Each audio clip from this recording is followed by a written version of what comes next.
ஒரு சைடா தான் போகணும்.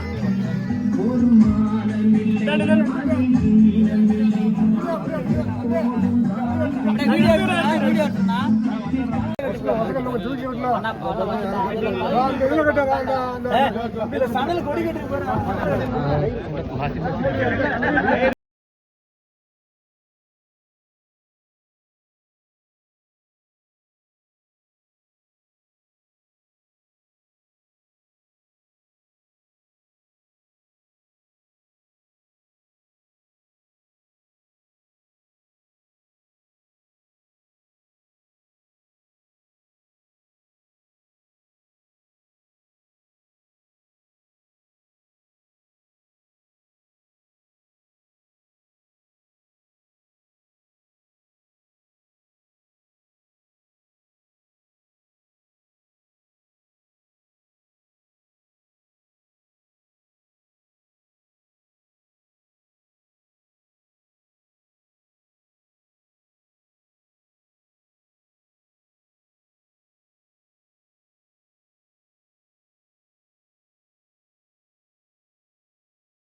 வாங்கி கட்டுங்க. கொஞ்சம் கொஞ்சம் அகலமா நில்லுங்க. தலை தலை அப்புறம் பிரிக்கிறாரு.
ஞாபகத்து ஒருவர் சம்பத்.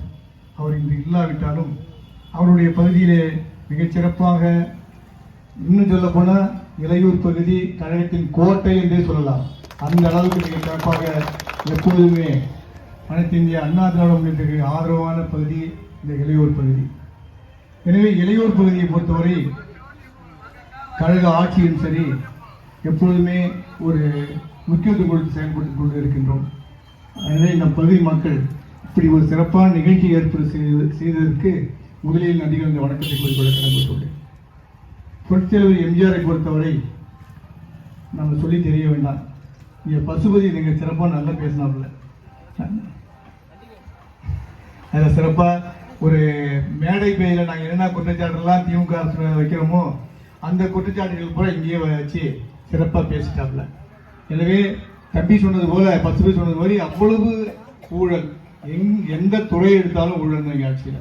ஒரு பக்கம் பார்த்தீங்கன்னா இன்னைக்கு ஆசிரியர்கள் போராட்டத்தை எடுத்துக்கிட்டீங்கன்னா அங்கே ஆசிரியர் கண்ணன் கழக திமுக ஆட்சியில் செய்த கொடுமைகளை எழுதி போராட்டம் பண்ணி இன்னைக்கு தற்கொலை பண்ணிக்கிட்டார்.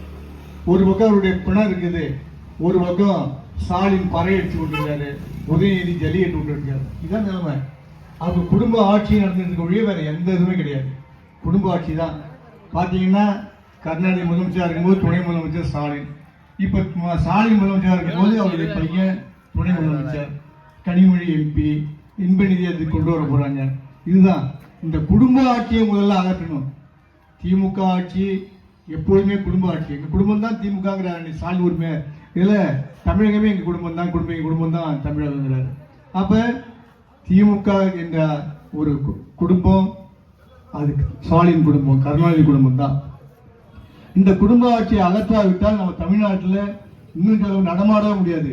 இன்னைக்கு ஒவ்வொரு அமைச்சரும் ஒவ்வொரு 1000 ஏக்கர் 500 ஏக்கர் வாங்கி போட்டுருக்காங்க.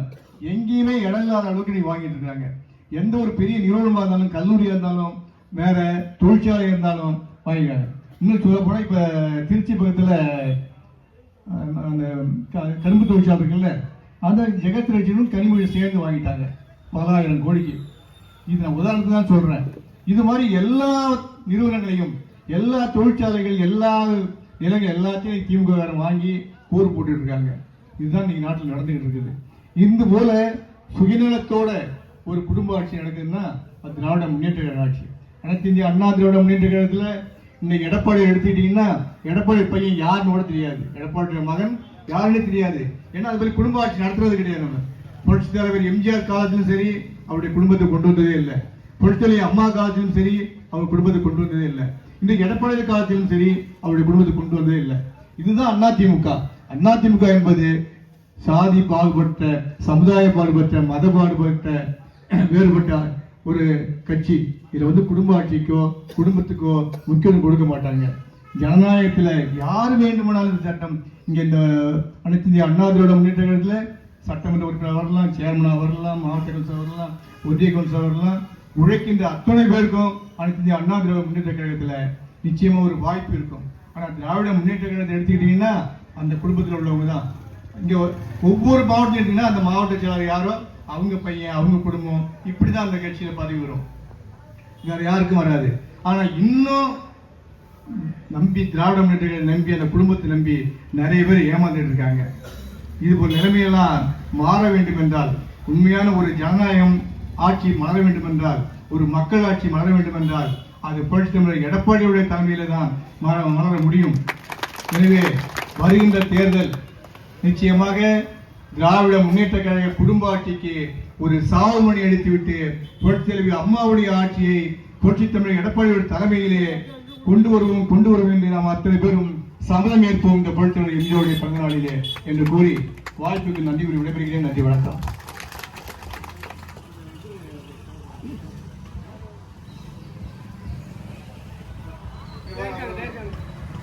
JKN ராம ஜெயலிங்க மன்னன் அவர்கள் இப்போது சிறிது நேரம் சிறப்பு உரையாற்றுவார்கள்.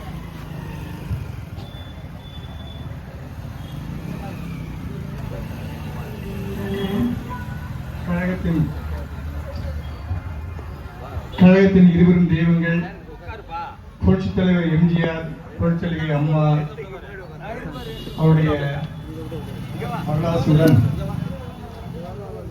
நாளைய தமிழகத்தை ஆளப்போகின்ற புரட்சி தமிழர் எடப்பாடியுடைய ஆணைக்கிணங்க புரட்சி தலைவர் எம்ஜிஆரின் 109வது பிறந்தநாள் விழாவை முன்னிட்டு இங்கே சிறப்பாக நலத்திட்டங்கள் உதவிகள் வழங்க இருக்கின்ற இந்த நிகழ்ச்சிக்கு தலைமையேற்று நடத்தி கொண்டிருக்கின்ற ஆண்டிமடம் தெற்கு ஒன்றிய கழக செயலாளரும் முன்னாள் மாவட்ட ஊராட்சி குழு உறுப்பினருமான அருமை சகோதரர் MGN இந்த ராமச்சந்திரன் அவர்களே,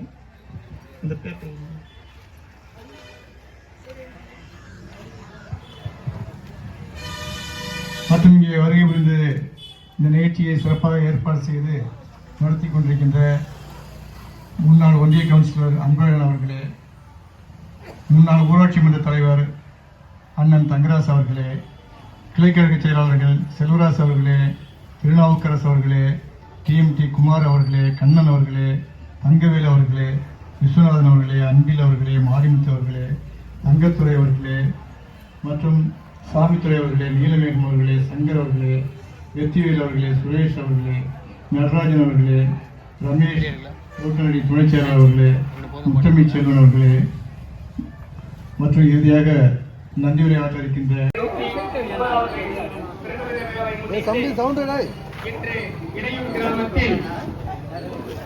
மாபெரும் புரட்சித் தலைவரின் பிறந்த நாள் விழா மிகவும் சீரும் சிறப்பமாக கொண்டாடப்படுகிறது. அது சமயம் ஒன்றிய கழக செயலாளர் முன்னாள் மாவட்ட கவுன்சிலர் MG தலைமையில் நடைபெறும் என்பதை தெரிவித்துக் கொள்கிறேன். அதை நான் வழிமொழிகிறேன்.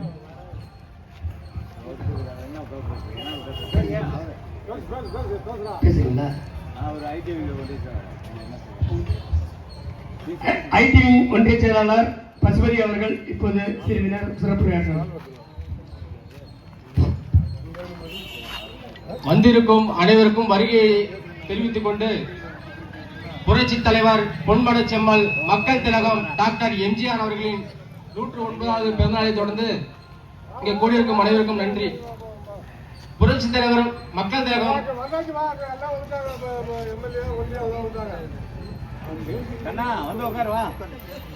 புரட்சி தலைவர்களை வணங்கி தமிழகத்தின் தாய் தங்க தாரகை இரும்பு பெண்மணி புரட்சி தலைவர் டாக்டர் அம்மா அவர்களை வணங்கி இரும்பு தேசத்தின் கரும்பு மனிதர் அனைத்து இந்திய அண்ணா திராவிட முன்னேற்ற கழகத்தின் நிரந்தர பொதுச் செயலாளர் இன்றைய தலைவர் நாளைய முதல்வர் மாண்புமிகு எடப்பாடியார் அவர்களின் பாதம் வணங்கி அரியலூரின் அரியணையே ஆற்றல் மிகு செயலாளரே மருத்துவ கல்லூரி நாயகரே மாண்புமிகு தாமரையார் அவர்களின் பாதம் வணங்கி அரியலூர் மாவட்ட அவைத்தலைவர் முன்னாள் சட்டமன்ற உறுப்பினர் மாண்புமிகு JKN ராமச்சந்திரன் அவர்களே, ஆண்டிமடம் தெற்கு ஒன்றிய கழக செயலாளர் மாண்புமிகு அண்ணன் MG ராமச்சந்திரன் அவர்களை வணங்கி வருகின்ற சட்டமன்ற பொதுத் தேர்தலில் ஜெயங்கொண்டம் சட்டமன்ற தொகுதியினை ஏழைகளின் சின்னமாம், விவசாயிகளின் சின்னமாம், நெசவாளிகளின் சின்னமாம், நமது சின்னமாம் இரட்டை இலைக்கு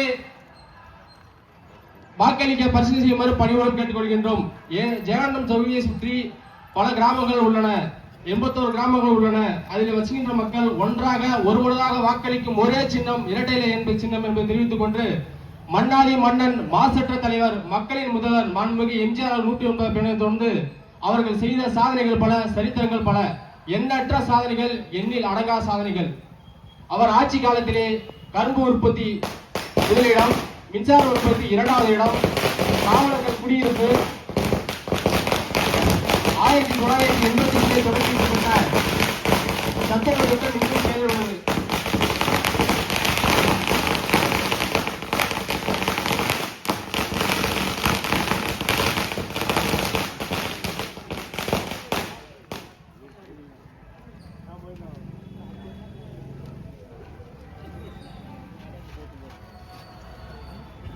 திமுகவை 13 வருடங்களாக கோட்டையின் வாசற்படி கூட மிதிக்க முடியாத செய்தவர் நம் தலைவர் எம்ஜிஆர் அவர்கள். திமுகவின் அவலங்கள்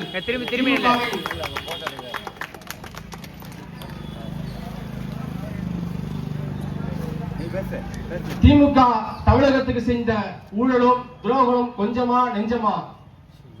வீராணம் ஊழல், பூச்சி மருந்து ஊழல்,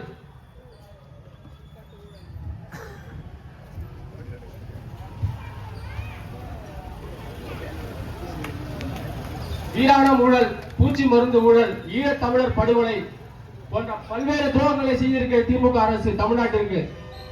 அது மட்டுமா?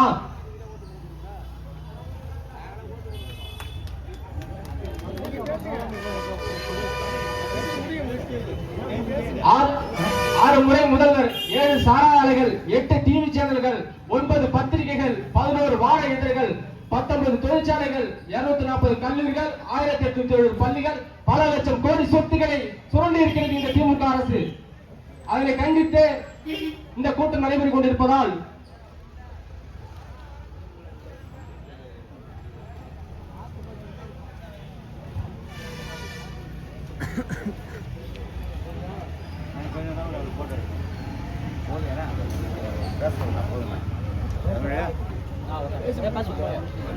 நகராட்சி துறையிலே 64,000 கோடி ஊழல், ஊரக வளர்ச்சி துறையிலே 60,000 கோடி ஊழல், எரிசக்தி துறையிலே 55,000 கோடி ஊழல், டாஸ்மாக் துறையிலே 60,000 கோடி ஊழல், பத்திரப்பதிவு துறையிலே 20,000 கோடி ஊழல், நெடுஞ்சாலை துறையிலே 20,000 கோடி ஊழல், வேளாண் துறையிலே 50,000 கோடி ஊழல், பால்வள துறையிலே 250 கோடி ஊழல், அறநிலை துறையிலே 1000 கோடி ஊழல். திமுகவே, நீ ஆண்டது போதாதா? தமிழ்நாட்டு மக்கள் மாண்டது போதாதா? இன்னும் என்ன இருக்கிறது தமிழ்நாட்டில்? தமிழர்களின் ரத்தம் தான் இருக்கிறது.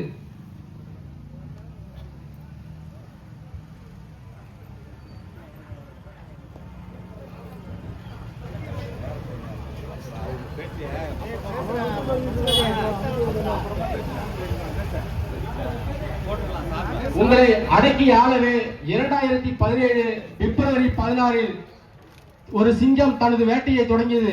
அதிலிருந்து எத்தனை யானைகள், எத்தனை புலிகள், எத்தனை குள்ளர்களை வேட்டையாடி என்பது உலகம் அறிந்த உண்மை. ஆகவே 2026 சட்டமன்ற பொதுத் தேர்தலிலே நமது தலைவரை, நம் மன்னரை ஆட்சி கட்டிலே கோட்டையில் கொடியேற்ற அனைவரும் விரும்புவது என்று தகவல் கூறி விடைபெறுகிறேன். நன்றி, வணக்கம்.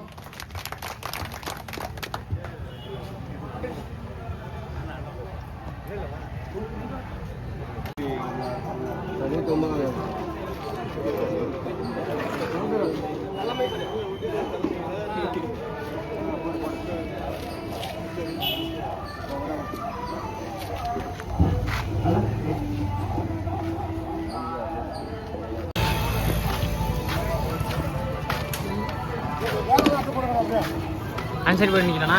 இந்த பக்கம்லாம் சேர் எடுத்து போடுங்க. அப்படியே இங்கே என்ன பேசலாம்? அங்கே பண்ணிக்கிறேன். இங்கே என்ன பேசலாம்?